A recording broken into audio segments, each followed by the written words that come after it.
Hi, I'm Johna Johnson, CEO of Nemertes, here with my co-host. John Burke, CTO of Nemertes. And you're listening to Heavy Strategy, the show that tries to ask the right questions, not give the right answers.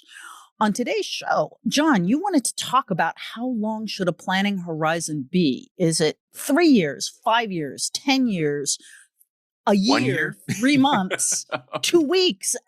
Some of us have come from companies where strategic meant after lunch. So, And what I are your think, thoughts? I think that we're in a place right now in the IT world where there's a lot of pressure to take a very short timeline view. And I don't know if it's going to serve the purposes of IT well, but I want to acknowledge the fact that, for a lot of folks, the question of doing a 3-year plan is quickly getting pressured into, the question of doing a 1-year plan. And I think a lot of that has to do with the tumult of generative AI and how it's making its way into the IT sphere, kind of haphazardly, with less planning and more just casting about, throwing spaghetti at the wall to see what sticks, basically. And in an environment like that, it gets harder for IT as a whole to do its normal 3 to 5 year planning stuff. But at the same time, there's a bunch of things going on in IT that aren't going to get done in 9 months or 12 months. So you've got to have a longer planning horizon if it's going to take you, 4 years to transition from what you were doing with SAP to what SAP wants you to be doing with SAP as they discontinue their on-premises stuff, for example. So I think it's a topic that folks really need to dig into, including us.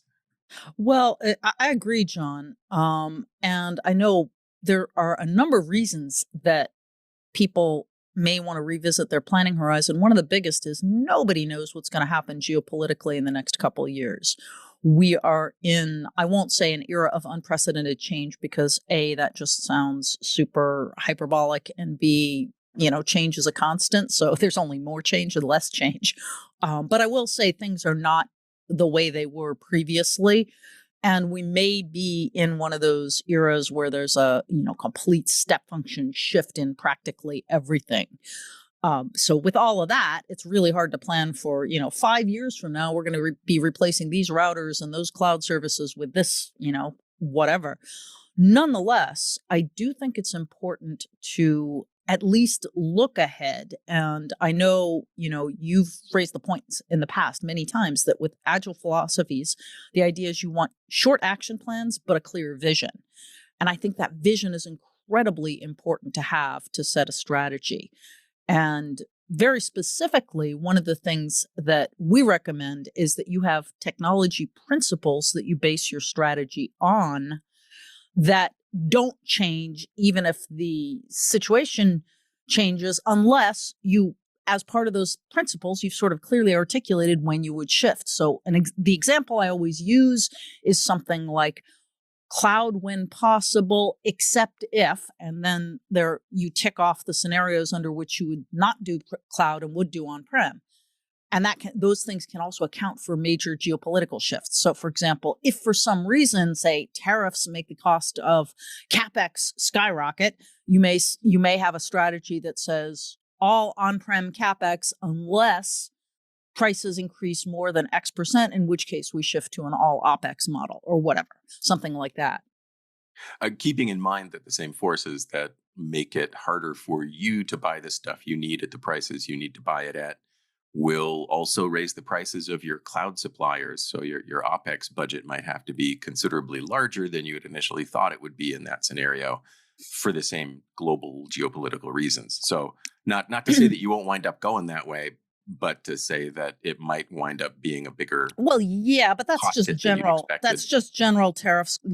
Tariffs generate inflation, like we all know that. But sort of more broadly, it's kind of where are you going to put the dollars that you get the biggest bang for the buck? I mean, a more interesting one is whether, for example, massive increases in CapEx would suddenly make it cost effective to have more humans. I doubt it. That seems reactionary, but it's possible. Well, as much as I'd like to think that a bunch of folks with abaci, sitting in the back room could get the work done, I think we've gone past the age of substituting people for stuff in IT for the most part. Not all of it. And again, this takes us back to generative AI. If it gets that much more expensive to populate a data center capable of running AI agents that can actually do the work of a human reasonably, then yeah, it might be cheaper to continue using people rather than AI agents.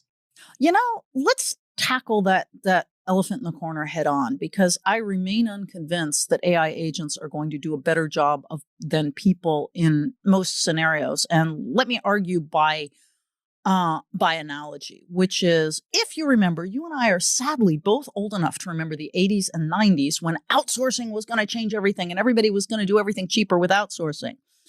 And the thing about outsourcing, the business model of outsourcing, is you hire extremely cheap people in foreign countries and then fire all your expensive local engineers. And then you have a bunch, you staff up on project managers who aren't as expensive as engineers to kind of wrangle the cheap people in foreign countries. And what we found was that quality dropped, innovation dropped, process improvement dropped. It still kind of eked out an ROI for a while until people in overseas from the US or overseas from Western countries decided they actually wanted to earn a living wage too, and everything kind of flattened out. And we hear a lot less about outsourcing right now. The problem with let me finish my argument and then you can jump in. The problem with AI agents is that in order to ensure they're actually not injecting hallucinations and mistakes, you have to curate their work. And unlike the case with outsourcing, the people doing the curating are far more expensive than the people doing the content generation. Okay, go. Uh, One, I would never be the person to advocate for substituting AI agents for human agents right now. Uh, it is just not a winning game for all the reasons you cite and multiple other ones. Um, but I did want to note, just in passing, that oftentimes in the outsourcing equations of the past, there was too much emphasis on quote unquote outsourcing the function and less on achieving the same level of service through an outsourced function. And what we saw again and again in the folks that we worked with as clients was that when they outsourced things in order to achieve the same level of quality they had achieved with internal resources, they wound up spending more money, not and less that's and not the and same. that's my and that's exactly my point, is that outsourcing maybe worked if you did it really, really well, but usually didn't. And you had the economics in your favor. You were doing stuff, you were staffing up on the cheap people and staffing down on the expensive people. With AI, you're doing exactly the opposite.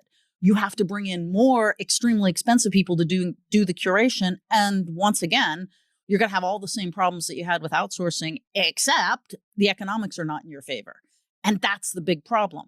Now, people will say, oh, you make it up in volume. You can instead of replacing 10 engineers, you'll replace 100 engineers. And it's like, yeah, but no, that just means you have to have 50 people doing the engineering quality assurance. Now, that's not quite true. And I will step back.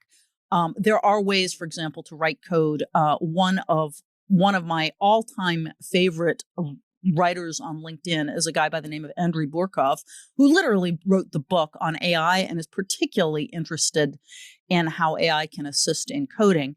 And one of the things he posted very recently is, essentially, I'm paraphrasing, but he essentially recommends a layer cake approach to using AI to helping with coding. So essentially what you do is you work with AI to set the parameters of whatever the problem is you're trying to solve, develop the criteria, define the requirements. Then you task the AI with going out and doing all the manual scut work around it, like creating all the folders and doing all the manual stuff around the edges. Then you come back and start looking at what needs to get done, make some decisions about your overall architecture, whether you're being modular, how modular, et cetera, et cetera.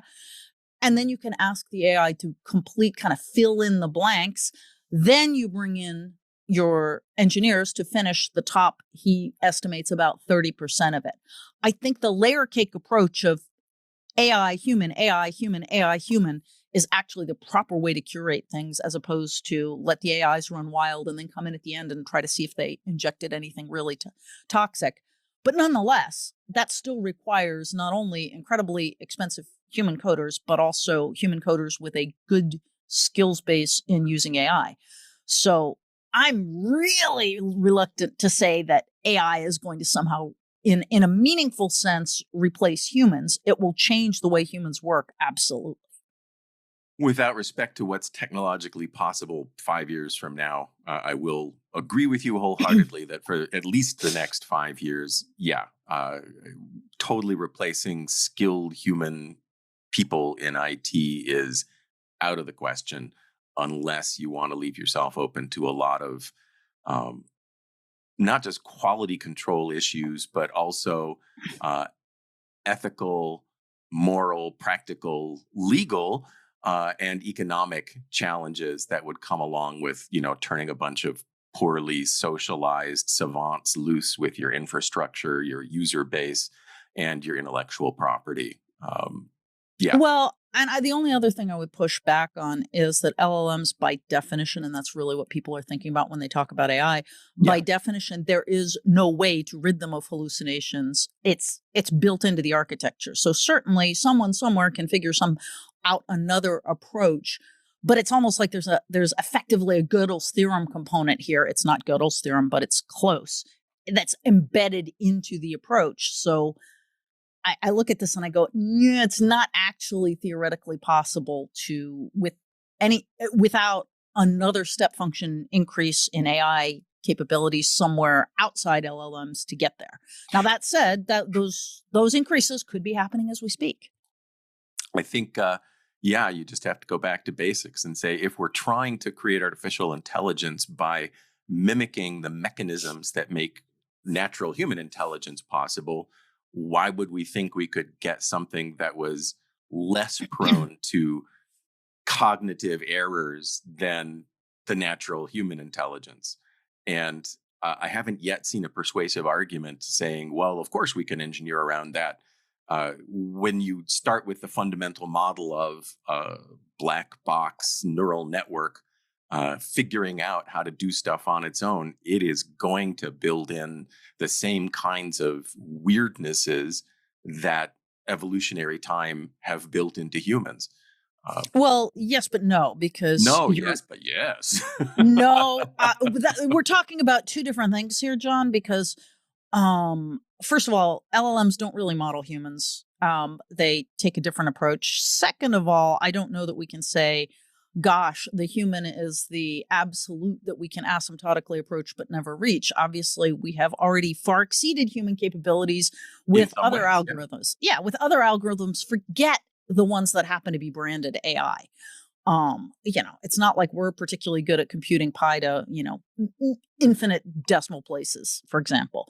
But anyway, we've gone down a bit of a rat hole, which is, yes, Planning there's horizons. right, planning horizons. Here we are. And that is actually the issue, because when you sit down and try to pick your planning horizon, you're going to get into an argument like this with your staff. And your staff is going to be like, well, why should we bother planning 5 years out? Because AI is going to do all our jobs anyway. And we're going to be, out on the street looking for work, which is very pessimistic, but I have heard people say that.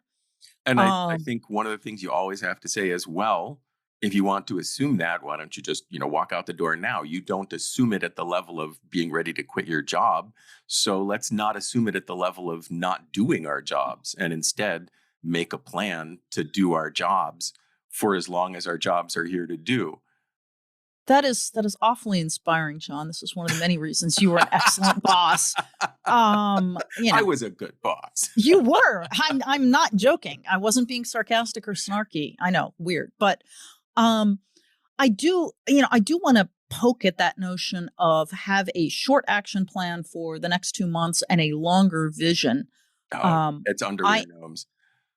Well, okay, but I think the idea of saying, look, this is a direction we can go in. our goal is to be, I don't know, more outsourced or generate more quality code or whatever it is, and be able to sort of say, this is the general direction we're going.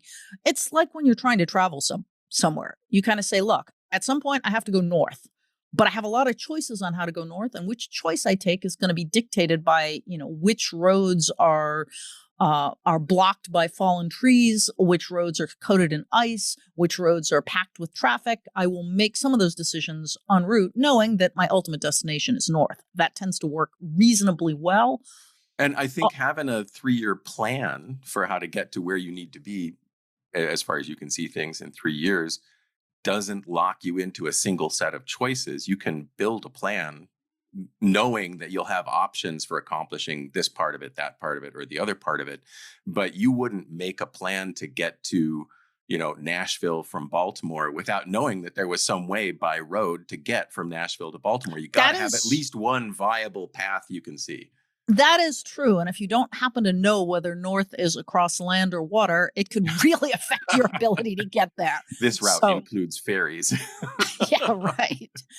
Or swimming a lot in really cold water. Mhm. Um, I think that's fair. I guess I'm a little bit gun shy because I am also old enough to remember back in the day when Siemens, as a classic German company, decided it had a detailed 5-year plan for implementing ISDN chips.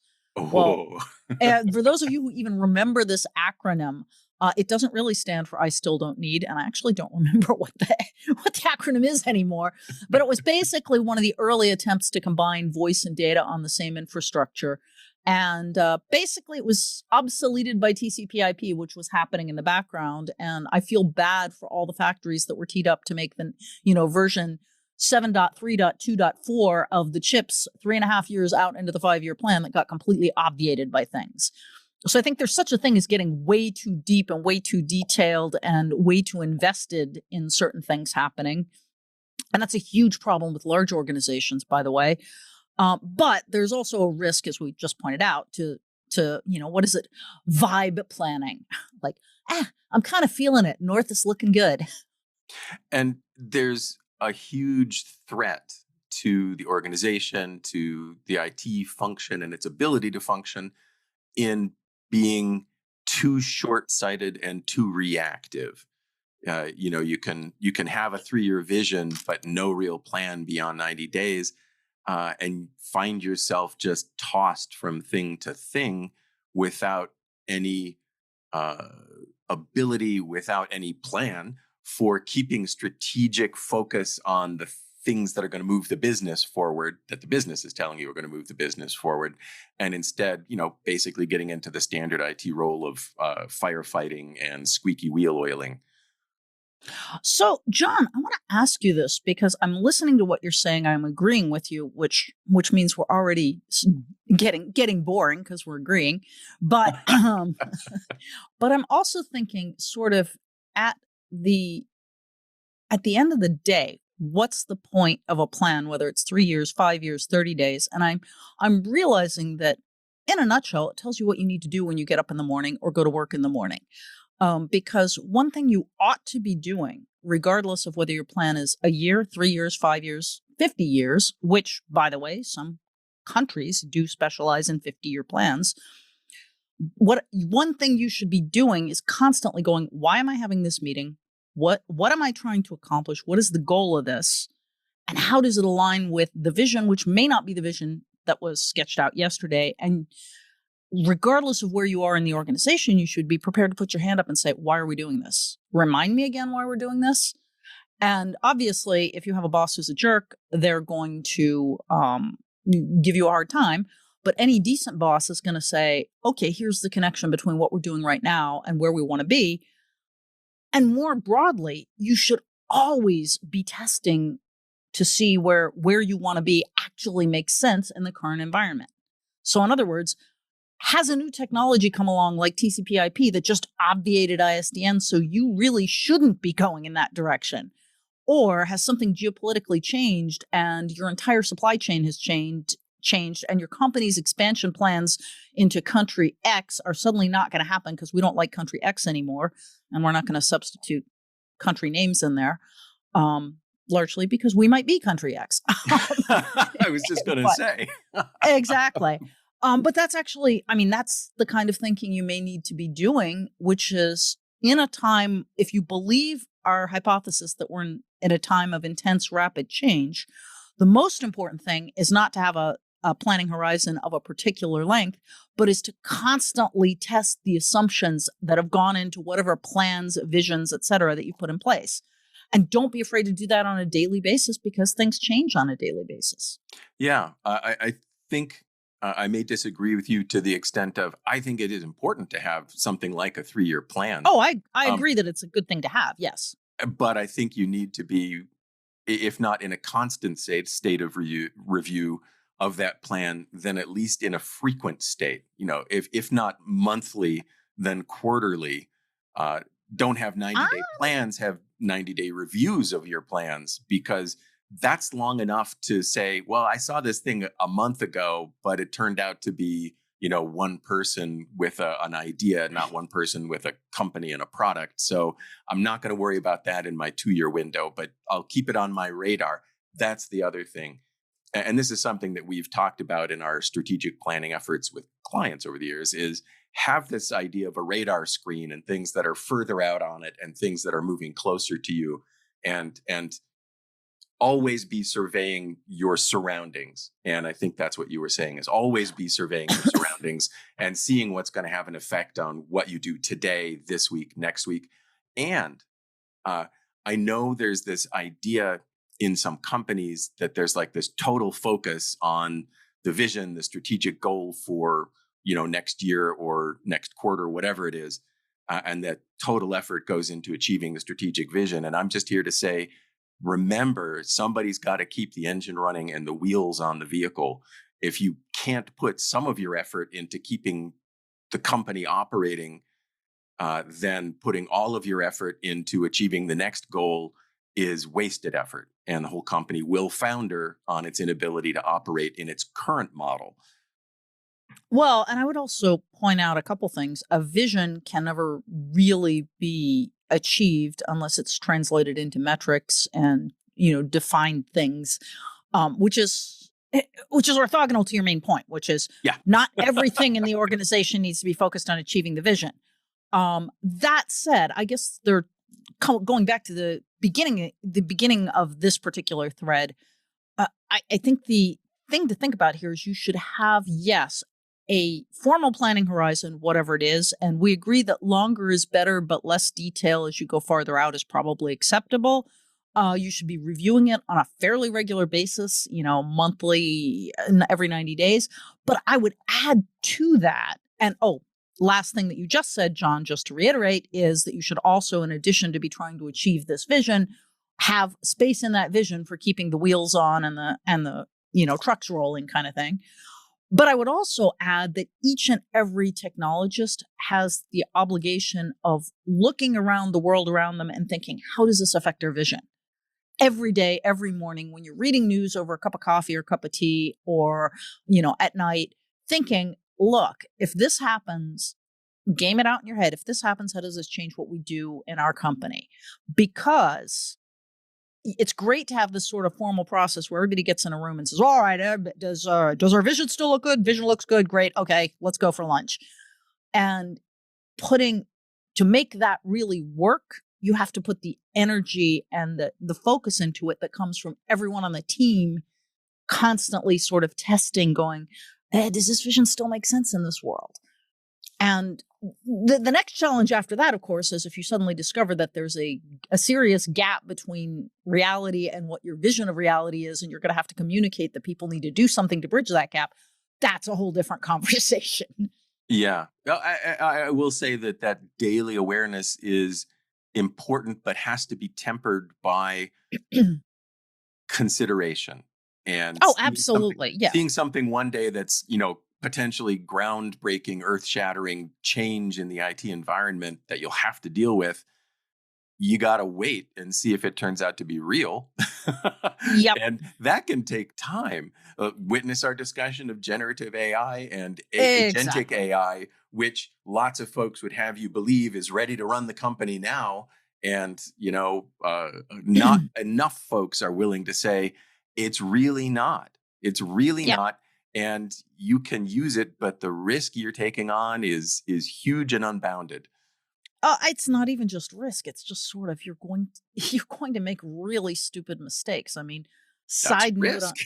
well, yeah, but side note on AI, the thing that just makes me laugh is the fact that there's a book out there, and you're the mushroom guy, John, but there's a book out there called something like The Bible of Mushrooms, and an AI wrote a couple of years ago wrote a book called The Mushroom Bible, or maybe I got their names inverted. In any event, in the AI generated one of the recommendations is if you don't know whether a mushroom is toxic, taste it to find out.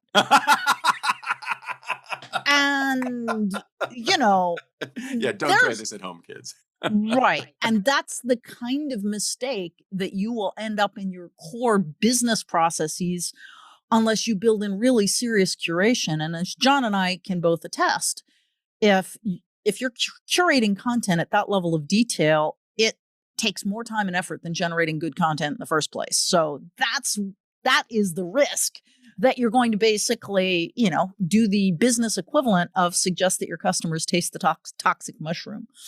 And if it's Please, if it tastes like it might be toxic, try sterilizing it with bleach or something. yeah, but that should work, right? Again, don't try this at home, kids. Yes, don't do this. Anyway, net, I think we've zeroed in on John. I know you kind of like 3 years. I don't really care as much about the length. I like to think about 5 years out, but I also think the farther out you get, the less detailed you get. And you should also be very, very clear on what parameters will cause you to revisit that vision.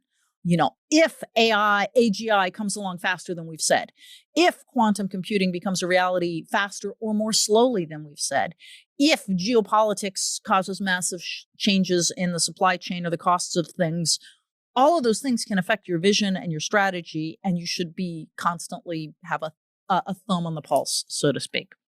And I'll just throw in things that we now, I think, know can easily crop up and change what's going on in the world, but we don't know if they will or not, are the kinds of things you should have branches in your planning for. Like if we have another COVID type pandemic, that's something that should be in everybody's planning book now.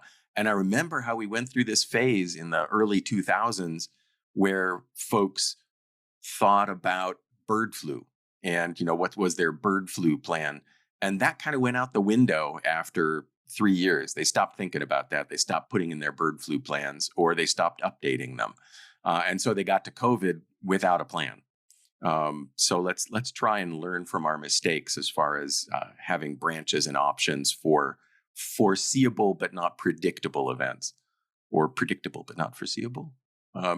Anyway, things we don't know when they're going to happen exactly, but we can be reasonably sure that they will happen. Thanks for joining us today. If you've got feedback or follow-up for us on this topic, send us a message at packetpushers.net/follow-up. We'd love to hear from you about your own experiences and your opinions.